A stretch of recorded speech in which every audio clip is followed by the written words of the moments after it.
The Asterion has been absolutely pumping games in World of Tanks console, and today's video is going to showcase why this thing has the highest win rate out of all of the new Monster Hunter tanks, and why it's probably one of the idiot-proof tanks again within World of Tanks console, because yes, there's been a ton coming out recently. The previous video, or at least the previous video similar to this, was on the Cobra, and of course the hate or Hesh firing Cobra, the autoloader that can deal a ridiculous amount of damage in a clip. This one is a purely idiot-proof tank, and not only for the player playing it, but actually coming up against it, pretty much mostly everyone doesn't know how to take this thing out. And today's video is going to showcase how you can do it, and of course so you don't have the problem of coming up against this thing and being like, how the hell am I supposed to pen it? Well, that's what we're after. So, what is the Asterion? It is basically a Dread Dozer, or a M48 Rampanzer. They're currently already in the game, so you basically can see them already. So if you've come across them, you know they've got this massive kind of plate on the front of the tank. Can't show you exactly because this is a pre-recorded gameplay, but the front of the tank, obviously very, very iconic on this version because it has a ton of spikes and all of that sort of stuff. But that acts as spaced armor, so it is a actual armor benefit of having that over having a tank without it. So what you've got with this is essentially a really, really, really strong lower plate and frontal hull armor, which means that maybe you should be thinking about the turret armor of this thing if you're deciding, maybe I should be trying to do that when actually going about taking this thing out. And that is entirely correct. The turret armor is pretty trash. Effectively, it is just an M48 kind of turret, so you've got that kind of negative towards it, so that big cupola is a place you can pen, as well as the fact that there is a turret ring with this thing that you can take out as well. So there's two main kind of components there. So not only is it the actual turret cupola, but it's also that turret ring, and trust me, you can deal damage to that really easily. Now the good thing about this tank and why people are finding it so good to play is that it has that 360 alpha damage, I believe, or maybe even 320. I'm not 100% sure on that, but essentially it's like having a really, really good medium tank that acts as a heavy tank, and that's really where the Asterion comes in. Am I saying that this thing is overpowered and that you're going to be able to have like 10k damage games? No. I don't think that this tank is like innately overpowered in the amount of damage you can deal to your opponents, but it's an idiot-proof tank because you can just sit there, you can look frontally against a lot of these people, and unless they know the weak points of your turret, then they're basically not going to be able to pen. And even some of the highest penetration rounds are going to struggle to go through that lower plate, or at least the buffed lower plate, because it has that spaced armor. So there's really a few problems that people face, and those are what we've already mentioned. So the one thing that is good about this is because it is fast, you do get the or not fast, but it has some decent level of speed, at least for a heavy tank, because that's essentially what this vehicle is, and you can see that actually being classed as it as well. So although, you know, the M48 is typically a medium, because of the armor improvements that we've seen, then yes, it is of course a heavy. Now we've taken one shell of damage,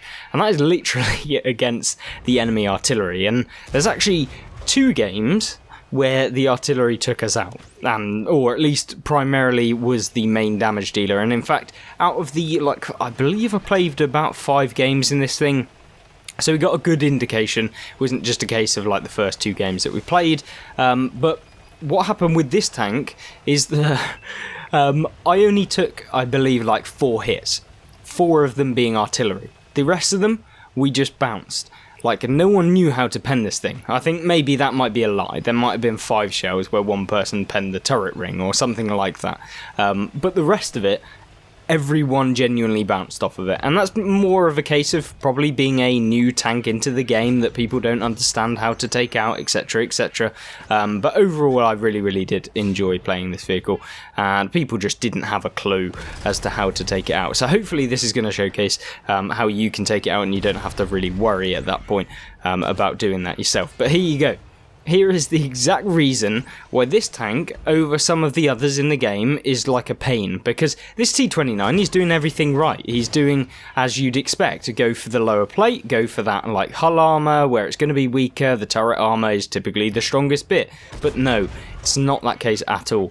And that's where the Asterion comes in pretty clutch, and why you can kind of come away with a lot of the damage, as well as being able to just be a nuisance. And even if people do know the weak point being the turret, you can make it difficult for them to be able to hit reliably the weak points, and so yeah, you can get away with it.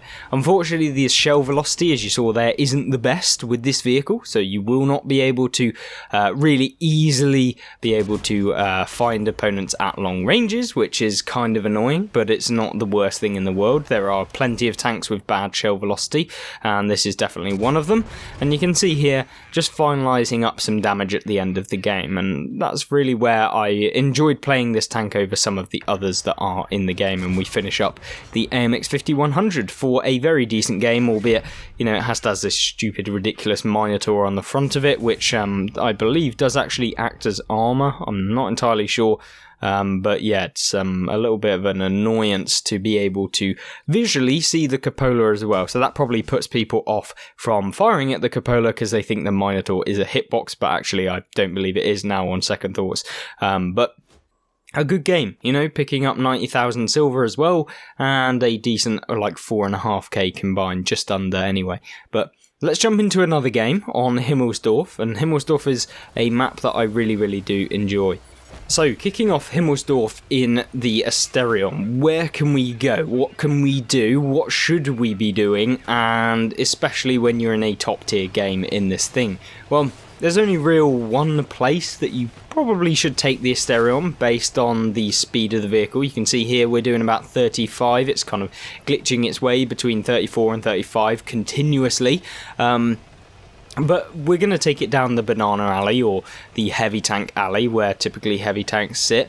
And so we're going to push down there. We're going to hopefully get involved with some of the fighting against the heavy tanks on the enemy team, or any of the tank destroyers that usually come down in this position. You can see my team being very wary of pushing up, but since we're very confident of the ability of this tank to bounce rounds, especially given the fact that this is a top tier game, then I've got no problem pushing up and dealing with this KV-85. There is of course the heavy tank on the enemy team. I believe it's a VK that is kind of over there, that we have to be a little bit careful of. You can see here the VKM, and this is in fact the position that you don't want to be in, because the VK only has the turret to shoot. So we've got to be definitely a little bit wary that he can pen us quite reliably. But he's in a tank that is just not going to be able to cope with us consistently, and so we should, in theory, be able to take him out really easily. Now that isn't the case, because we bounced quite a few rounds off of him, but that's the problem with having AP. Now I come around this corner knowing full well that someone's probably pre-aimed, and we get super lucky in hitting the 50 TP there, and hit him in the side. So we're coming after now anyone that's going to be camping in the base, or anyone that might be over the right. Now we take a slanted right over to this corner, and then we kind of come in at an angle, because that avoids anyone being able to hit the lower plate, as we try and hit the 50 TP prototype's lower plate. Unfortunately not working very well at all, so we've got to be kind of careful. We're having a little bit of lag, and we aren't aiming fully, which is always a bad no-no on this game. So at this point, just kind of working towards him. We do actually place a round into the lower plate there, which is nice. The 50 TP decides, you know what, I'm not going to fire at the Asterion anymore, because it's just pumping me constantly, apparently. And then we just come around the corner. I try and track the 50 TP, because I don't want him turning around and being annoying to my teammate. Unfortunately, he does it anyway. And then we can face hug this opposite number check tank. Or not Czech, Polish. What am I even saying? But yeah, we now got him in a nice position. We place a round into him. He decides, you know what, I'm not shooting this guy anymore.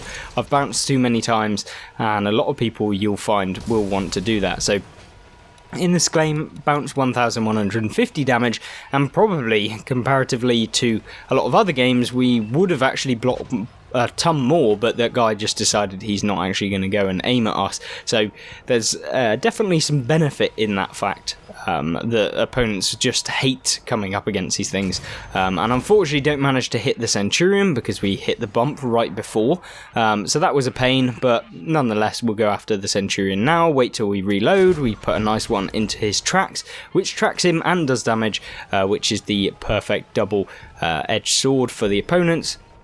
And he gets taken out very nicely. The Centurion on the enemy team also gets taken out really easily, and then it's just a case of fighting down the Iron Rain, the Dragon, and whatever the other heavy tank or tank destroyer is on the enemy team. I'm not sure if it's the SU 130 PM, but we'll have to wait and see.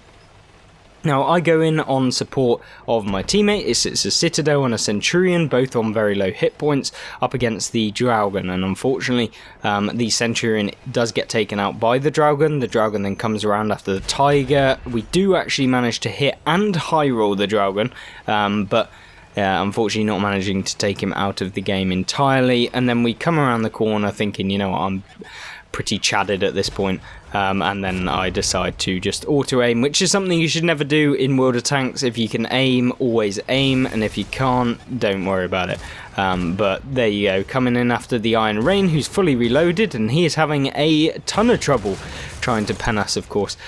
We do bounce all of the rounds, and then I decide to give him a nice little nudge over. And then it's a case of hunting down the Vindicator Charioteer, not the SU 130 PM at this point, and we can hopefully take him out. So you see within this game, 3010 damage blocked, which is perfect, and a really, really good game in general, just showcasing the armour of the tank. Not necessarily the highest damage game you'll ever see. I can fully appreciate that these aren't the highest damage games, and I'm sure plenty of you will be able to get 5k, you know, 4.5k, stuff like that, on a semi-regular basis, but I really enjoyed playing the tank. I think it is probably a little bit too strong in terms of its armour model, to the point where it's better than a lot of the other tier 8 heavies in the game, but it's a nice addition. I'm not too upset about it, and yeah, in general I would give it the thumbs up, but it's borderline. But thank you very much for watching. Of course, leave your comments as to what you think about the Asterion. Hopefully we gave you a good indication as to how you can take it out, that big cupola on the top, and also the turret ring and the turret in general. There's a little section just below the turret that is kind of flat, and you can pen it really easily.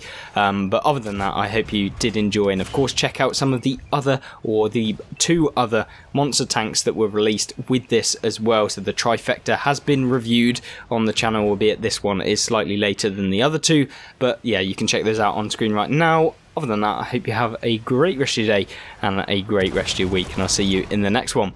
Goodbye.